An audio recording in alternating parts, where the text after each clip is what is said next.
최소 2주 전에는 신청을 해야 합니다. 안녕하세요. 하정 작가입니다. 오늘은 제가 얼마 전에 메일을 받고 생각해서 만들게 된 영상인데요. 유튜브를 시작하고 나서 가끔 메일을 받는데 너무 기분이 좋습니다. 다들 도움이 되신다고 하셔서 다행이라는 생각을 하고 있고요. 우선 메일을 조금 보여드릴게요. 메일 보내신 분께 허락을 맡았고요. 그래서 모두들 궁금하실 수도 있을 것 같은 전시를 어떻게 진행하는지를 전반적으로 영상에 담아보려고 합니다. 근데 제가 생각을 해봤을 때 크게 2가지 정도의 경우의 수를 가정해 보았는데요. 우선 첫 번째는 전시장이 정해지지 않은 경우입니다. 전시장이 정해지지 않고 개인전을 하려는 경우를 제가 가정해서 제 경험을 토대로 어떤 순서로 진행하고 어떻게 하면 좋은지에 대해서 모두 말씀드려 볼게요. 우선 전시장을 먼저 알아보셔야겠죠. 대부분 전시장은 전시를 약 1년 전부터 예약을 받는 곳이 많아요. 예를 들어서 제가 전시를 하고 싶다 그러면 작년 12월쯤 올해 2021년도 전시장을 미리 예약하는 것입니다. 근데 지금은 1월이니까 그래도 많이 늦은 편은 아니라서 아마도 좋은 전시장은 거의 찼을 수도 있지만 그렇지 않을 수도 있고 공모도 올라오니 확인을 한번 해보시는 게 좋을 것 같아요. 그래서 전시장을 대관하는 방법은 단순합니다. 인터넷에 여러 전시장을 찾아보고 네이버에 나오는 번호로 전화를 걸거나 아니면 홈페이지가 있는 경우에는 홈페이지에 들어가서 가격이나 위치를 확인하는 방법이 있습니다. 그래서 확인을 해보신 후에 직접 가보시고 직접 방문이 어려우시다면 예전 전시나 진행하고 있는 전시 사진을 참고하셔서 결정을 하시면 됩니다. 그리고 전시장을 예약한 후에는 그 일정에 맞춰서 준비를 하시면 되는데 만약 5월 1일 전시라고 제가 가정을 해볼게요. 그러면 우선 작업이나 대략적인 주제 정도는 생각을 하고 계셔야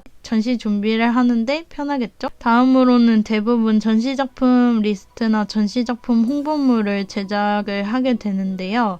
홍보물 제작을 하려면 우선 대표 작품이 전시를 시작하기 2주 정도에는 완성이 돼 있어야 하고 업체에 맡겨야 넉넉하게 받아볼 수 있을 것 같아요. 업체에 따라 어떤 홍보물을 제작하느냐에 따라 다르지만 최소 2주 전에는 신청을 해야 합니다. 홍보물 제작 사이트는 제가 다른 영상에서 자세하게 알려드리도록 하겠습니다. 그리고 홍보물과 함께 전시장에는 작품 리스트가 존재합니다. 작품 리스트는 작품의 정보와 판매 가격이 쓰여있는 말 그대로 가격표인데요. 만약 본인이 직접 대관인 경우에는 리스트는 전시가 하기 전까지만 하시면 되고 전시장에서 요청한 기한이 있을 경우 그때까지 맞춰주시면 됩니다. 그래서 전시를 오픈하기 전에 이제 홍보물과 리스트, 전시 작품 등이 준비되었다면 다음으로 해야 할 일은 운송 방법을 정하시고 용달이시면 예약을 하셔야 됩니다. 용달 예약은 그래도 일주일이나 2주 전에는 예약을 해 놓으시는 게 좋고요. 큰 작품이 아니라면 그냥 용달차도 괜찮습니다.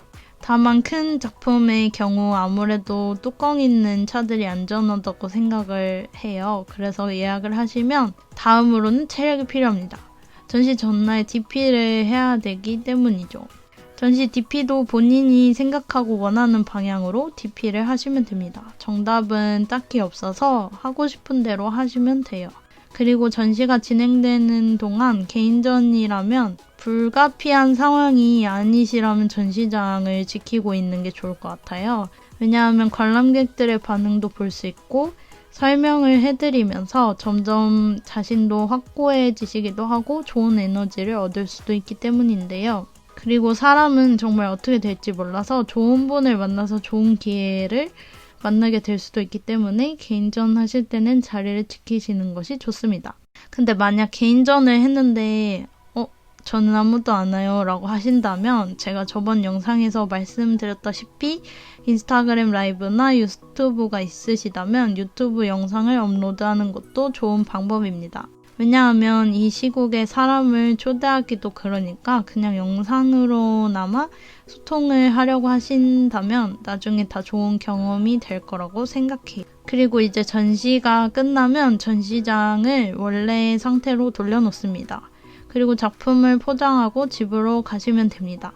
그런데 이제 만약 전시 중에 작품이 판매가 되었을 경우에는 우선 전시가 끝나고 드린다고 하시고 정보를 받아놔야 합니다. 예를 들면 그분의 성함, 주소, 번호 정도는 받아주시고 만약에 갤러리를 통해서 하신다면 갤러리 대표님이나 갤러리 계좌로 받으시고 혼자 하시는 거면 계좌로 직접 받으시면 됩니다. 그리고 전시가 끝난 후에 가까운 거리라면 직접 가져다 드려도 되고 거리가 멀다면 택배로 보내시거나 퀵으로 보내시면 됩니다. 여기까지가 제가 생각한 전시장이 정해지지 않은 경우에 진행하는 방법이고요. 두 번째는 전시장이 정해진 경우 또는 갤러리 공모의 경우입니다. 전시장이 정해진 경우는 앞서 본 경우와 다르게 예약을 할 필요가 없어요. 다만 이제 일정을 조율하시면 되고요. 그리고 전시의 전반적인 정보 또한 갤러리에서 정해주신 날짜까지 보내드리면 됩니다. 대부분 전시 2주 전을 기준으로 하고 있어요. 전시 정보를 넘기고 운송을 예약하고 전시를 설치하고 전시를 하면 됩니다. 비교적 1번의 경우보다는 간단하죠? 전시 작품의 판매의 경우에도 아마도 이 경우에는 대부분 갤러리 쪽을 통해서 결제를 하는 방식이기 때문에 정보를 받아서 대표님께 넘기면 됩니다. 그리고 전시가 끝난 후 마찬가지로 작품을 포장해서 집에 오시면 됩니다. 오늘도 짧지만 긴 영상을 시청해주셔서 감사드리고요. 전반적으로 제가 크게 말씀은 드렸는데 부족한 부분이나 궁금하신 부분이 있다면 댓글로 남겨주세요. 영상이 도움이 되셨다면 좋아요와 구독도 부탁드립니다.